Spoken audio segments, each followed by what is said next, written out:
The big game is set for Sunday. Americans are expected to chow down on a whopping 1.3 billion chicken wings and other delights. Here to reveal the secrets behind how corporations successfully plan for the big game is the Chief Executive Officer at Llamasoft, Razat Gaurav. Hello to you. And how do companies ensure that our favorite snacks are on the shelves for the big game? Yeah, big day is coming up. The big game day is coming up. It also happens to be the second largest food day in the country after Thanksgiving. So an average American is going to spend about $82 just on food, beverage, and decor around game day. And there's a significant surge in demand for things like chicken wings. For example, on game day, we'll probably be consuming about 1.4 billion chicken wings across the U.S. Roughly 14 billion hamburgers will be eaten that weekend. And one of our customers, Domino's Pizza, is projecting that about 12 to 13 million slices of pizza will get consumed. And all of this is going to go with over 50 million cases of beer. So there's a staggering amount of volume of consumption around food and beverages leading up to game day. And when you think about manufacturers, retailers, restaurant chains, obviously, consumers themselves who are watching the game at home, they have to all prepare for these inventory levels to be at the right place at the right time, in the right quantities, in the right mix. And that requires months and months of preparation.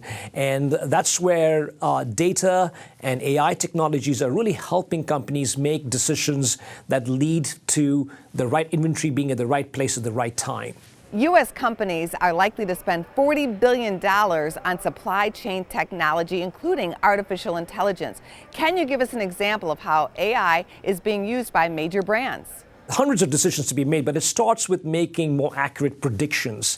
And that's a very natural area for AI technologies to help, because you're going to look at historical data, you're going to look at leading indicators, more forward-looking projection data that impact consumer demand, and then you're going to use that data together with advanced algorithms to help make more accurate predictions. And that's a very, very common area of deployment of AI technologies.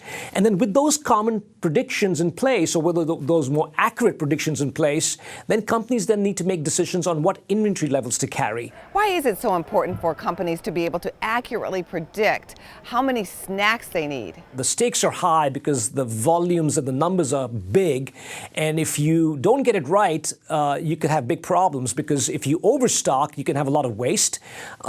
On the other hand, if you understock, you can have lost sales and very unhappy customers.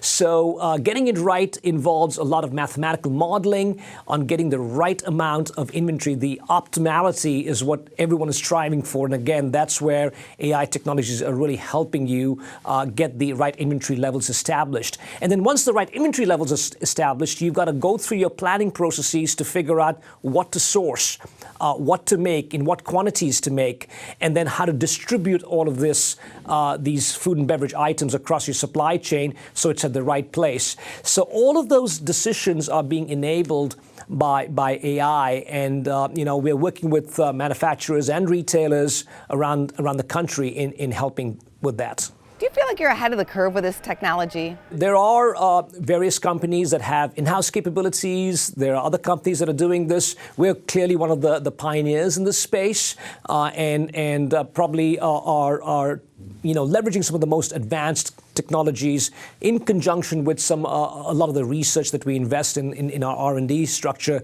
to make sure that we are bringing the leading edge technologies to our customers. Does this help in any way eliminate waste? Our business model is a classic SaaS subscription-based business model, and we're growing our annual recurring revenues by north of 30%. So we're growing very rapidly as companies are trying to take advantage of these enabling technologies. Super Bowl is a very active usage of our solution by our customers, and as well as our partners. So you'll find a lot of companies. We're working with companies like Anheuser-Busch InBev, various other food and beverage manufacturers as well, to really bring these insights and help with the decision making that makes for successful big game day events and parties and activities. Thanks so much for being on our show, and enjoy the game. Thank you so much, Angie. For more Business First AM, check us out on social media. We're on Facebook, YouTube, and Twitter. And go to businessfirstam.com for where to see our show on TV.